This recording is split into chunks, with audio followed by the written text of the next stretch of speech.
Hi, it's Molly here at Elevated Mind and Movement, and today we have another coping skill quickie for you. So today we're focusing on attention. Most of the time as we go through our day, we are paying partial attention. Maybe we are noticing something that's happening over here but thinking about something else. So we're kind of paying attention, but our mind wanders a little bit. Other times we are actively multitasking. We're trying to do 3 or 4 different things at once and finding ourselves not feeling like we are really accomplishing any of those things very well. So today's coping skill is based on the idea of one mindfulness from DBT. So in dialectical behavioral therapy, part of how it's taught is with a focus on mindfulness, being present in the current moment. And one mindfulness means that instead of being mindful of everything that's happening, you're going to focus on one thing at a time.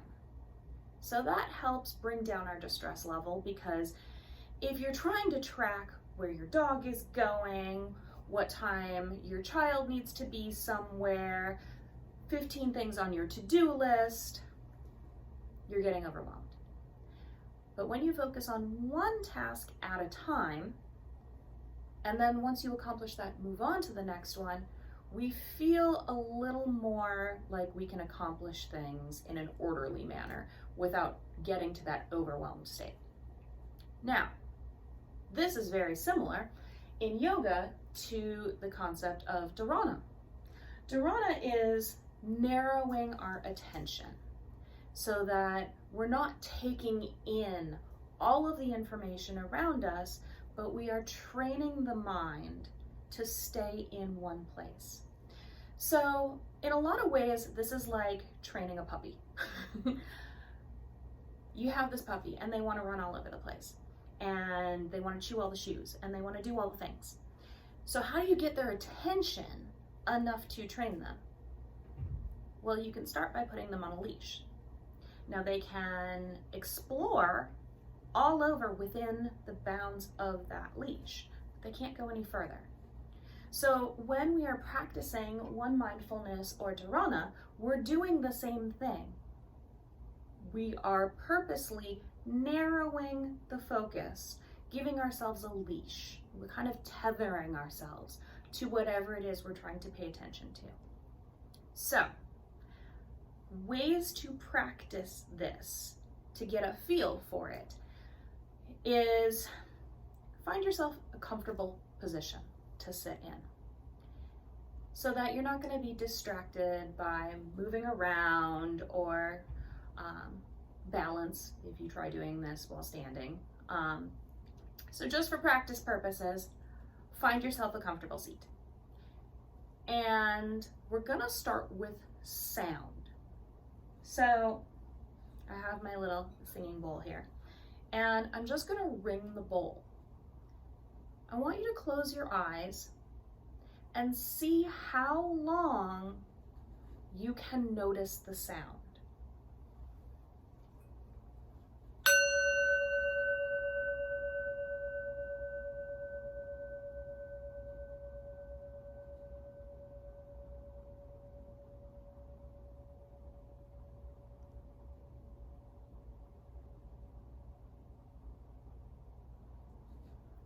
So while we pay attention to the sound and we're listening to see how long we can hear that sound for, we're practicing this narrowed attention.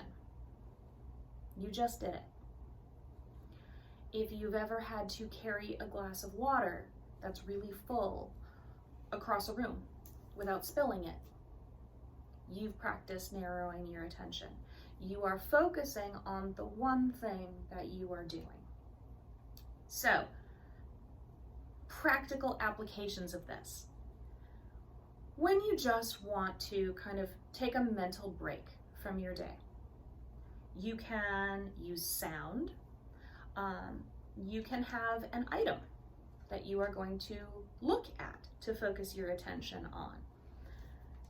And the idea is that as you spend however long you're going to narrowing your attention to that one item, you're noticing things about it. So if I'm going to focus on Totoro, I'm going to look at the shape of him, the colors of him, maybe how he looks from different angles. Since I'm holding him, I can feel the texture of him, the weight of him. I'm focusing all of my attention on him. Now, things can be happening around me while I've been sitting here holding Totoro. I heard a door close in the office next to me, but I can bring my attention right back to Totoro and notice that he has a little brown nose and he's got a cute little smile.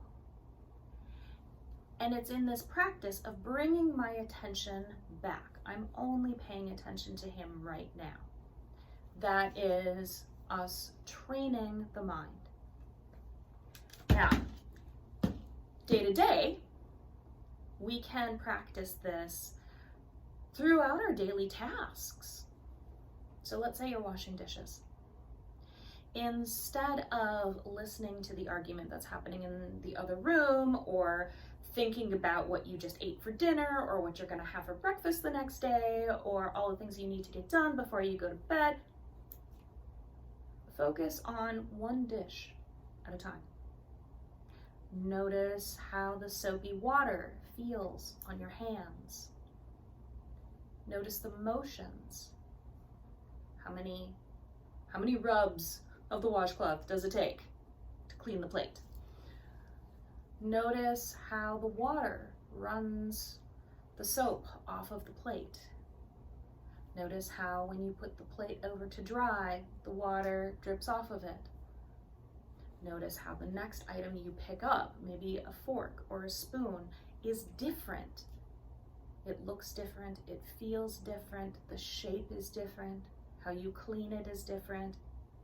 Now, you haven't stopped doing anything. You're still washing dishes, you're still getting a task done. But because you're paying attention to it and you're narrowing that focus down to what you're doing in the moment, this becomes almost meditative. And it helps to lower our anxiety, it helps to lower that feeling of being overwhelmed or frazzled. So this is your coping skill quickie for today. Give this a try. As you go through your day, see if there are moments in your day where you can just take a couple of seconds to narrow your focus onto something, or as you're completing a task, see if you can put all of your attention into that task, even if it's just for a few moments, and see if you notice any kind of reset from that. Give it a try, see how it goes. Good luck, and I hope that you have a restful rest of your day.